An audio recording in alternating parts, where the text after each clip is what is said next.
You've been sitting there and searching for how to get Australia PR through regional job offer.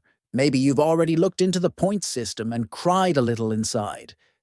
Maybe your occupation isn't on the high demand list, or maybe you're just over the whole rat race of trying to outsmart a visa system that feels more complicated than assembling furniture without instructions.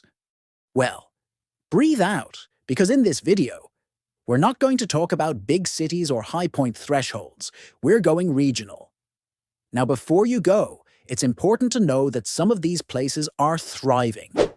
We're talking real cities, with bars, gyms, sushi, even Uber. You'll survive or maybe even thrive, and the best part, getting permanent residency through a regional job offer is one of the smartest hacks in the system. Legal, straightforward, and way less competitive than battling it out in Sydney or Melbourne. So, I'm going to walk you through how this works, why it's awesome, and how to make it happen without losing your mind. Sound good? Cool. Let's dive in. First, why does Australia even care if you move regionally? Let's be real. Everyone wants to live in Sydney or Melbourne, but those cities are bursting at the joints.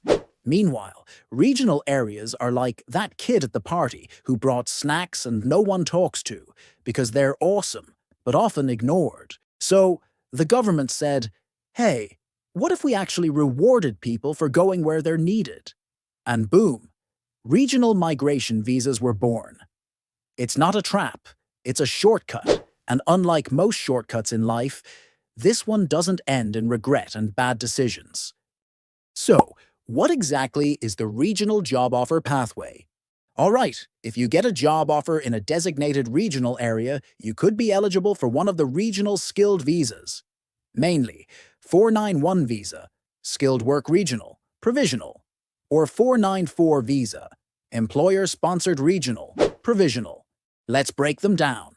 For the 491 visa, the DIY path, you won't need an employer to back you, but you'll still need some form of support, either from a regional state or territory government, or from a family member living in a designated regional area. It's a bit like getting into a party thanks to your cool cousin, or receiving a golden ticket from the host themselves. However, none of this works without a job offer in a regional area to tie it all together. That part is essential, and we'll get into how to land one shortly. Once granted, the visa lasts 5 years and opens the door to permanent residency. After 3 years of meeting income and residency conditions, you can apply for the 191 visa and make that transition to PR. For the 494 visa, which is the employer-sponsored way, it is a more structured route. A regional employer hires you and officially sponsors your visa. They fill a skill gap, and you gain a clear pathway to PR. Think of it like entering a committed relationship with plans to settle down in 3 years. No ambiguity, no guesswork. This visa also runs for 5 years and leads to the 191 PR visa, provided you stay loyal to your sponsoring employer for at least 3 years. In this case, consistency truly pays off. So, how do you actually find these golden job offers? This is where most people get stuck, but it doesn't have to be a scavenger hunt. Let me give it to you straight. And I will sound like a recruiter for a second, but stick with me. Here's how people actually find regional job offers. 1. Start with the DAMA regions. DAMA stands for Designated Area Migration Agreements, and these are regions that have special deals with the federal government to bring in skilled workers. They often have relaxed requirements, lower English levels, more occupations, even age concessions. Some top DAMA regions include Northern Territory, South Australia, Far North Queensland, Orana, New South Wales, and Victoria's Great South Coast. Each DAMA region has its own occupation list, so go on their local government websites, see what jobs they need, and check if your skills match. 2. Use job boards, but with filters. Don't just blindly scroll on Seek or Indeed. Use location filters to target regional areas.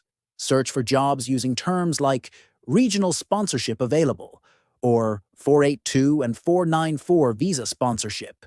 Be bold. Even if a job ad doesn't mention sponsorship, apply anyway and ask. Employers in regional areas often struggle to find local workers. You might be solving their problem. 3. Use LinkedIn like a boss. No, not by posting open to work with a sad selfie. Actually, connect with hiring managers in regional companies. Message them and be real. You'd be surprised how often this works. Polite plus proactive equals magic combo. 4. Visit the area if possible. If you're already in Australia on a student visa or working holiday, go visit the regional town you're targeting. Talk to local businesses and ask around. Nothing beats showing up in person. It shows commitment and it makes you memorable. And honestly, it's the closest thing to small-town charm, working in your favor. But what if you're overseas? Is this still doable? Absolutely. Regional employers are often more open to hiring from overseas because the local talent pool is smaller. Yes, it might take more emails. Yes, you'll need to tailor your resume and be persistent. But this route has way less competition than city jobs. Focus on sectors like healthcare, trades, hospitality, and agriculture. These are crying out for people. And if you're a nurse, chef, welder, electrician, or even a diesel mechanic, congrats! You're basically a rock star in regional Australia. Is this really a legit PR pathway? Let's squash this myth. Regional doesn't mean second class. Once you get your 491 or 494 and meet the requirements, income threshold, residency, and such, you can apply for the 191 permanent residency visa. It's real, solid, no strings attached PR. No more bridging visas, no more renewing stuff every year, and no more sweating through immigration updates like it's a soap opera. You don't have to live there forever, just until you meet the requirements. And after that, you can move to wherever you want. Yep, even back to the big cities if that's your dream. Though you might just fall in love with regional life and never look back. What are the downsides? All right, let's keep it 100. Moving regional comes with trade-offs. You might find fewer job opportunities than in the big cities, and your paycheck could be a bit smaller, though that's often balanced out by the lower cost of living. Life in some towns can be very quiet, the kind of quiet that makes you a little too aware of your own thoughts. And don't count on public transport to save you. Having a car can make a big difference. But here's the thing. Compared to the beast that is trying to get PR through Sydney or Melbourne, these are small sacrifices. Going regional gives you something rare. A real shot. A pathway that's actually clear. A community that might just value what you bring. And with immigration tightening every year, that kind of opportunity is gold.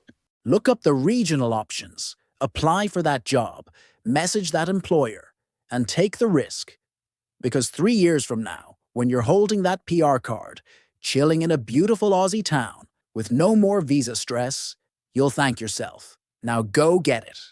And hey, if this helped even a little, like subscribe, send it to your friend who's still obsessed with Sydney.